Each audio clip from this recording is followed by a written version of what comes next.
ব্রহ্মাস্ত্র part 1 Shiba এমন একটি cinema যেটি ডুবে যাওয়া বলিউডকে বেঁচে থাকার একটি নতুন স্বপ্ন দেখিয়েছিল। ব্রহ্মাস্ত্র পার্ট 1 শিবা এমন একটি সিনেমা যেটা দেখার পর থেকে অনেক সিনেমা প্রেমী রণবীর কাপুরকে চিনতে শিখেছেন।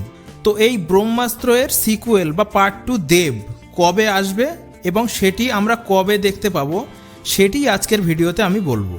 তো তার আগে ব্রহ্মাস্ত্র পার্ট 1 শিবাকে নিয়ে অতি সংক্ষিপ্ত কিছু কথা বলি, যেগুলো হয়তো আমাদের অনেকেরই অজানা। তো শুরু করি। একটা সময় ছিল যখন গোটা পৃথিবী করোনা ভাইরাসে আক্রান্ত। তখন সিনেমা দেখা তো দূরের কথা, কেউ বাইরে বেরোতেই সাহস পাচ্ছিল না।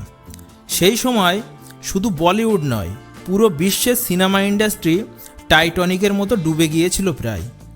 সেই পরিস্থিতিতে কিছু সিনেমা সাহস করে রিলিজ করলেও সেগুলো চলে যায় জলের তলে।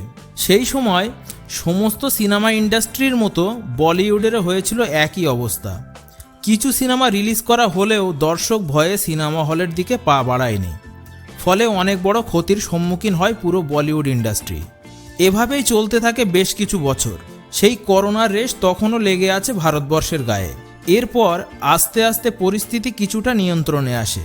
কিছু কিছু দর্শক আস্তে আস্তে সিনেমা দেখতে আসতে শুরু করেন, কারণ তারা প্রায় 2 থেকে 3 বছর ঘরের মধ্যেই আটকে। এমন অবস্থায় করোনা পরিস্থিতি স্বাভাবিক হলেও বলিউডের পরিস্থিতি তখনও একই অবস্থায় ছিল।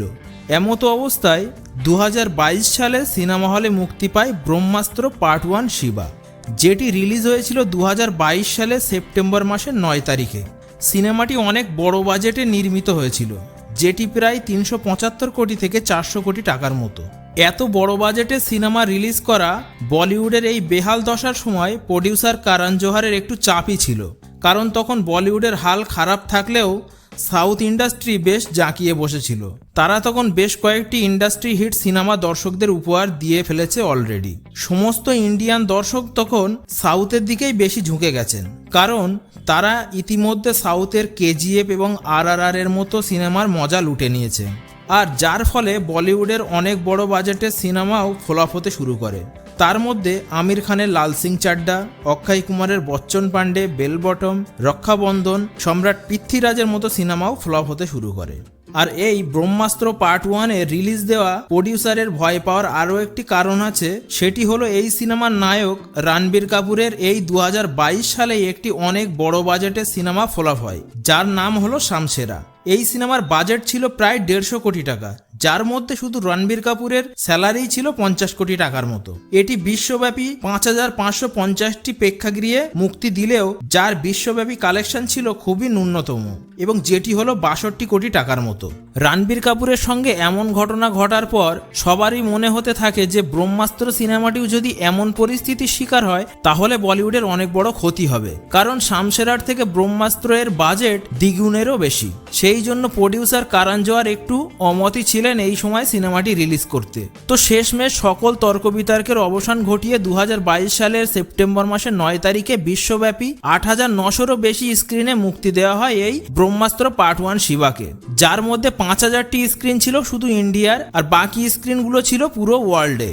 এবং এটি সেই সময় বলিউডের জন্য একটি আলোড়ন সৃষ্টি করা সিনেমা হিসেবে বিবেচিত হয়েছিল, যেটি বক্স অফিসে কালেকশন করেছিল শুধুমাত্র ইন্ডিয়াতে, যা ছিল প্রায় 430 কোটি টাকারও বেশি, যেখানে বলিউড আর ক্ষতির সম্মুখীন হয়নি, বরং একটু প্রফিটের মুখ দেখে। এবং সিনেমাটি কিছু কিছু জায়গায় 50% দর্শক নিয়েও এমন কালেকশন আনার ফলে সিনেমাটিকে হিট ট্যাগ দেওয়া হয়। এবং এই সিনেমায় রণবীরের অভিনয় সকলেরই পছন্দ হয়, এবং ডিরেক্টর অয়ন মুখার্জির কাজ দেখে সবাই মুগ্ধ হয়। সিনেমাটি রিলিজের পর থেকেই মেকার্সরা শুরু করে দিয়েছিলেন এর পার্ট 2 এর রাইটিং এর কাজ। এই ছবির ডাইরেক্টর এবং রাইটার ছিলেন অয়ন মুখার্জি, যার কাঁধেই ভার আসে ব্রহ্মাস্ত্র পার্ট 2 তৈরির। এই অয়ন মুখার্জির সাথেই রণবীরের বেশ কিছু কম্বাইনও আছে, যার মধ্যে এ জওয়ানি হে দিওয়ানি অন্যতম। রণবীর আর অয়ন মুখার্জির প্রথম কাজ করা শুরু হয় 2009 সালে ওয়েক আপ সিট সিনেমার মাধ্যমে। রণবীরের থেকে কিভাবে অভিনয় বার করতে হয় সেটি অয়ন মুখার্জি ভালো করেই জানে। সুতরাং এই ব্রহ্মাস্ত্র সিনেমার পরে অয়ন মুখার্জির ঝুলিতে অনেক বড় বড় সিনেমা আসতে শুরু করে, যার মধ্যে তিনি বেছে নিয়েছিলেন ইয়াশ রাজ ফিল্মসের ওয়ার 2 এর কাজ এবং যেটি তিনি বর্তমানে করছেন। এই ওয়ার 2 এর পরেই হাত দেওয়ার কথা ব্রহ্মাস্ত্র পার্ট 2 দেখতে, কিন্তু এখানেই শুরু হয় বিপত্তি। কারণ ওয়ার 2 এর প্রডিউসার আদিত্য চোপড়া চাইছেন ওয়ার 2 এর পরেই তিনি ধুম সিরিজের পরবর্তী পার্ট ধুম 4 এর কাজ শুরু করতে। আর এই সিনেমার জন্য তিনি অয়ন মুখার্জিকেই অ্যাপ্রোচ করেছেন। তিনি চাইছেন ধুম 4 এর কাজ অয়ন মুখার্জিই করুক। আর অয়ন মুখার্জিও হয়তো চাইবেন না এত বড় ফ্র্যাঞ্চাইজি হাতছাড়া করতে, কারণ ধুম 4 এর হাইপ এখন মারাত্মক লেভেলে আছে। ঠিকভাবে বানাতে পারলে বক্স অফিসে সুনামি হতেই পারে। তো এখানেই আমার মনে হচ্ছে ব্রহ্মাস্ত্র পার্ট 2 দেখতে গেলে আমাদের আরো অনেকটা সময় অপেক্ষা করতে হবে। এই ব্রহ্মাস্ত্র সিনেমার কাজ শুরু হবে সম্ভবত ধুম 4 এর কাজ শেষ হওয়ার পরে, এবং যার জন্য ব্রহ্মাস্ত্র পার্ট 2 সিনেমাটি 2026 সালের ডিসেম্বরে মুক্তি পাওয়ার কথা থাকলেও এটি পোস্টপোন করে 2027 সালের ডিসেম্বর মাসে রিলিজের প্ল্যান করা হয়েছে, যার আনুমানিক বাজেট ধরা হচ্ছে 600 কোটি টাকা। এই ব্রহ্মাস্ত্র পার্ট 2 তে আমরা দেখতে চলেছি রণবীর সিং এবং দীপিকা পাডুকোনের দুজনের একসঙ্গে। এই রণবীর সিং এবং দীপিকা পাডুকোন দুজনেই এই সিনেমায় রণবীর কাপুরের প্যারেন্টসের চরিত্রে থাকবেন। তো ব্রহ্মাস্ত্র পার্ট 2 দেখতে গেলে আমাদের আরও 3 বছর অপেক্ষা করতে হবে, যার মধ্যে আমরা ওয়ার 2 এবং ধুম 4 দেখে নেব। তো ভিডিওটিতে যে তথ্যগুলি দেওয়া হয়েছে সবকিছুই অনলাইন প্ল্যাটফর্ম থেকে নেওয়া। ভিডিওতে কিছু পছন্দ হলে বা আমাকে কিছু প্রশ্ন করার থাকলে আমাকে ইমেল বা কমেন্ট করতেই পারেন। ধন্যবাদ।